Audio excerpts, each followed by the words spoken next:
absolutely incredible. How about Robert Saleh, the defensive coordinator for the 49ers, made a big impact on that side of the ball for this team. He's going to have a good plan tonight for Phillip Rivers, the 44-year-old quarterback, making his return to the game. And he had to go up against that Seahawks defense in his first opportunity back. Now he's got the 49ers defense and Robert Saleh to deal with. But one thing I found interesting this week is that this wasn't just a decision that happened with Shane Steichen and guys at the top of the organization. Steichen really wanted to involve some of the players. So he went to his leadership committee.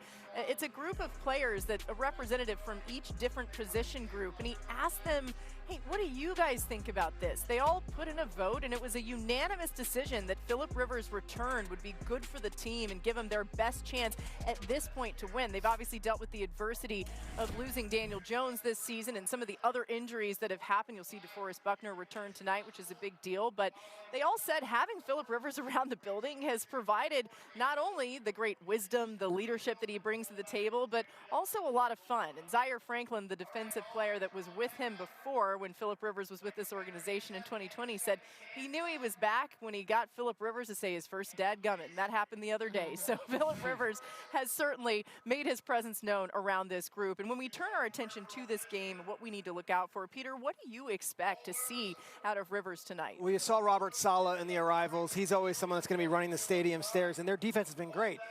They also are last in the league in sacks. They're not exactly one of these teams that's going to get after you and bring the quarterback down. That actually helps Rivers a lot, because if he could just sit in the pocket, get a little time, and make it a 7-on-7 and get a little bit of more time than he had last week, he could do some things here. But what are we talking about? This is going to be giving the ball to Jonathan Taylor, seeing if Jonathan Taylor can carry them, and if Rivers can make a few plays. I think it's an incredibly low-scoring game today, but I think Rivers at the home crowd and with a defense that's really not pass rush oriented, really not sack oriented, he might be able to have a pretty decent day and keep this Colts season alive. Yeah, they're absolutely going to try to run it through Taylor. This 49ers defense, which is extremely injured, is dead last in the NFL in success rate against the run. But my question for Indianapolis is not if, but when they sell out to stop Jonathan Taylor, because that's what they're going to do. Can you beat them with RPOs? Quick pass game from Rivers over the middle of the field, going after those linebackers I just mentioned, who are obviously filling in for Fred Warner. It's a tall task, but it's possible. Listen, this is a more favorable matchup than what we saw last week. Some of the things that the San Francisco 49ers struggle with defensively can obviously help Phillip Rivers and the Indianapolis Colts, but this game has to evolve. The pass game has to evolve in some way. And it's no disrespect to who Phillip Rivers is, how inspiring his post-game press conference was, but there has to be a different wrinkle. You can't continue to run angle. It can't all be screens. You can't try to hit the back shoulder because you can go one-on-one against the press. And so I need to see something else from this team, and they have to get under center. They were so much shotgun last week, and I just don't know. I don't know if physically that's something Phillip Rivers can do. I don't know about that. The creativity is going to be key. I would say Tyler Warren getting yards after the catch is very important in this game. Yeah, good point. And let's talk about the 49ers a little bit, Peter. I mean, we haven't talked a ton about them. They're dealing with their fair share of injuries as well, but Christian McCaffrey figures to be a key piece in this game. Yeah, and he was outstanding the last couple of weeks, but so is Brock Purdy. Remember we were talking about Mac Jones earlier this season? Like, it's not a debate anymore. Brock Purdy looks great, and they are cresting at the right time. It's true that there's a great Seahawks and Rams team in their division. If the Niners win out, the playoffs go through San Francisco, and that's what we're talking about, and they know what is our task. The cool thing about Brock Purdy that I love right now is he's playing with like a level of arrogance. He kind of that's always been the difference he brings to this offense. Exactly. Like, it's so much different from Mac Jones in that sense, that there's a confidence that he plays with, getting outside of the pocket, creating plays, not scared to hold on to the football and allow some of these receivers who have been banged up to make plays. Lou Anarumo is going to change the picture on him tonight. He has thrown some interceptions in the past when defenses have done that, so that's something you got to watch out for with your Purdy. Don't be fooled by disguise coverage. Well, last time on Monday Night Football, he threw a few interceptions. Could have been more. And Lou Anarumo was absolutely phenomenal last week against Seattle. That's your guy.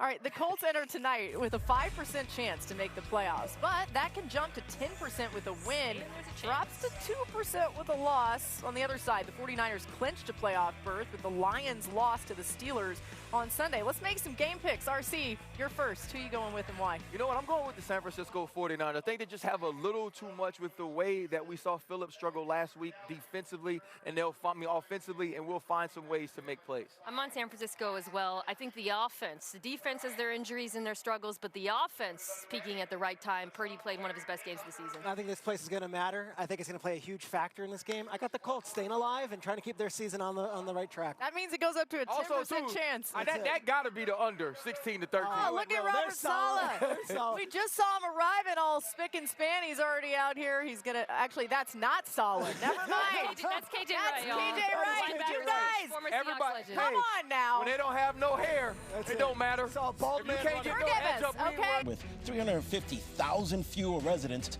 Missouri lawmakers could have matched the deal. The Royals could be next. They also want a new stadium and are in talks. I'll say it's not that far. It's literally right across the state line. Kansas City, Kansas versus Kansas City, Missouri. Also a lot of shopping in that area. Yeah, you know a lot about that I do area. know a lot about it, so not that bad. At least for the people who live on the Kansas side, they don't have to travel as far as they usually do. Everyone's getting a new stadium, and it's going to be so cool to see how it turns out. So if you do go, I just ask that you invite me. Yeah, oh, maybe I will. Let's get to number 5 on the starting 5. Monday Night Football with the Colts hosting the Niners. San Fran has won 4 straight and is still in the running to win the NFC West. Indy has lost 4 straight and could become just the 3rd team ever to start a season 8-2 and not make the playoffs. The others came back in the 90s.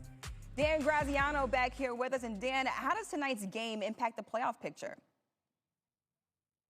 Massively, Amina. The San Francisco 49ers, believe it or not, are a 3rd-place team that has an opportunity to get the 1 seed in the NFC playoffs. And all they have to do to secure that is to win their remaining 3 games. Now, it's a difficult stretch. The Colts tonight, and then home games against the Bears and the Seahawks. Bears are the 2 seed right now, the Seahawks the 1. So because of the various tiebreakers and the fact they beat Seattle earlier this year, the Niners would, if they win out, earn the tiebreaker over the Seahawks and the Rams, and they would be NFC West champions and the 1 seed in the conference. Truly incredible in a year where they've suffered so many injuries. They're without their top 2 players on defense, Nick Bosa and Fred Warner, still with a chance to control everything. And remember, home field advantage throughout the playoffs. The Super Bowl is at the 49ers home stadium, so they would have it all the way through. There's also several AFC teams counting on the Niners tonight. A Niner victory over the Colts tonight would clinch playoff spots for the Jacksonville Jaguars, the Los Angeles Chargers, and the Buffalo Bills. Yeah, simple in theory when you talk about it, but when you look at that remaining schedule, could be a little tough. That's 11. All right, but we're just a small market team. Thank you.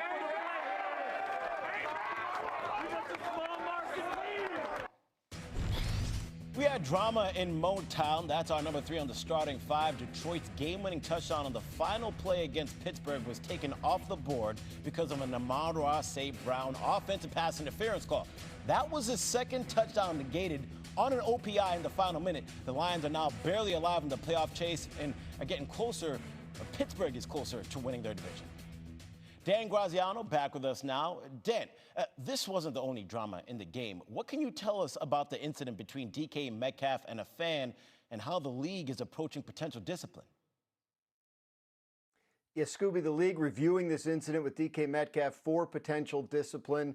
My feeling is, based on the conversations I've had, that some sort of announcement will come down today regarding a potential fine and or suspension for DK Metcalf for this interaction with a fan. He was not ejected because the league cannot call in an order an ejection unless a flag is thrown on the play, and no flag was thrown.